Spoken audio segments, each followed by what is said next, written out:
আসসালামু আলাইকুম। আশা করি তোমরা সবাই ভালো আছো। আজকে তোমাদের সাদা কাপড়ে ব্লক করে দেখাবো। তো এই আমার কিছু ব্লকের ডাইস, যেগুলো নিয়ে আজকে কাজ করব। সাদা কাপড়ের উপরে অবশ্য ছাপ মারবো। তো একটা এক এক রকম ডাইস যখন দিব তখন দেখিয়ে নিব। ডাইস গুলো কাজ করার আগে আমি অবশ্য 2 ঘন্টা আগে এগুলোকে ভিজিয়ে রেখেছিলাম পানিতে। তাতে হয় কি কাজ করতে সুবিধা হয়। আর যদি শুকনো ডাইস দিয়ে কাজ করা হয় তাহলে খুব একটা ভালো হয় না। তাই এখন দেরি না করে চলো শুরু করি। তো প্রথমে আমি একটা পুরাতন কাপড় ভাঁজ করে নিয়ে নিয়েছি। পেপার অথবা তোমাদের এটা একটা ক্যালেন্ডারের কাগজ ছিল, সেই কাগজটা বিছিয়ে দিব। কাগজটা আমি বিছিয়ে দিয়েছি। এখন এটার উপরেই আমরা কাজ করব। তো আমরা আগে এই বেসমেন্ট একটু সুন্দর করে সাজিয়ে নিই, দেন রং, ফোম আর ট্রে এগুলো সব আমরা নিয়ে আসতেছি, কাপড়ও নিয়ে আসি। ওকে, এরকম একটা ফোম শিট নিয়ে নিব। কেউ চাইলে ছোট কম্বল নিয়েও কাজ করতে পারেন। আমি এই ফোম শিটটা নিয়ে নিচ্ছি, এটার উপরে রং ভিজিয়ে দেন করব। একটা প্লেটে ফোমের টুকরা 2টা আমার প্রয়োজন মাফিক কেটে আমি রেখে নিয়েছি। এখন এটার উপরে আমি পানির স্প্রে দিয়ে স্প্রে করে ফোমটাকে একটু ভিজিয়ে নিব, তাতে কাজ করতে আমার সুবিধা।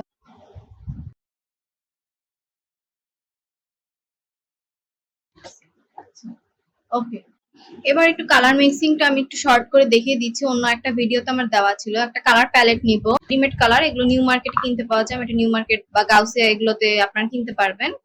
তো রেডিমেড কালারটা এনেছি, এটা আমার প্রয়োজন মতো এখানে নিব। আর একটা কেমিক্যাল আছে যেটাকে বলা হয় এনকে। এনকে একটা সাদা, এটা পাতলা করার জন্য ব্যবহার করা হয়। তো এই এনকেটা পরিমাণ মতো নিয়ে নিব, দেন কালারটা মিক্স করে আমরা দেখাচ্ছি। আমি আজকে 3টা কালার নিয়ে কাজ করব, লাল, কমলা আর সবুজ। তুলির কাজও থাকবে হয়তোবা। এখন আগে একটা 2টা ছাপ দিয়ে মধ্যে আমার বিড়ালও চলে আসছে আমার সাথে কাজ শিখতে। তো এখন এই রংগুলোকে আমি এই ব্রাশে ভিজিয়ে ওই প্লেটের ফোমের উপরে ব্রাশ করব, দেন ব্লকগুলোকে তার উপরে ছাপ দিব। দেখেছো এই যে এখানে ক্যামেরা দেখা যাচ্ছে, ক্যামেরায় তোমাকে দেখা যাচ্ছে।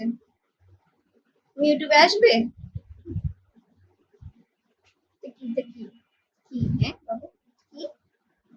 ও, সে এটা নিয়ে কাজ করবে, ব্রাশটাই তার পছন্দ হয়েছে। মাথায় একটু ব্রাশ করে দিই আমি। দিব না, এটা নিবা? ভয়ও তো পাও। এই যে আমি এটাতে রং লাগিয়ে এনেছি, দেন এখন এটার উপরে ব্রাশ করব আমরা। ভালো করে ব্রাশ করে নিব যেন ফোমটা রংটা পুরো চুষে নেয়।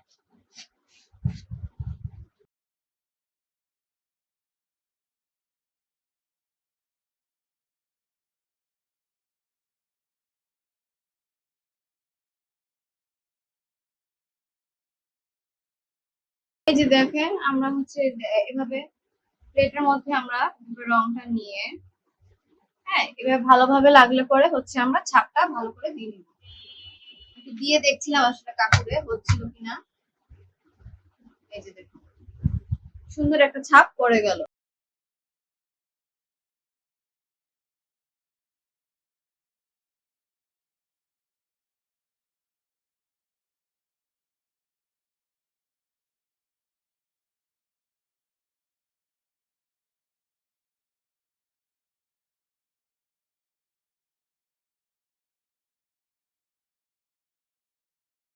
তো বাস কিছু ডিজাইন হয়ে গেল আমাদের কিছু সময়ের মধ্যে। একটা একই ডাইসে একই রঙের ব্যবহার, একই রঙের কিন্তু একটু ঘুরিয়ে ব্যবহার। আর একটা একই ডাইসে 3 রকম রঙের ব্যবহার।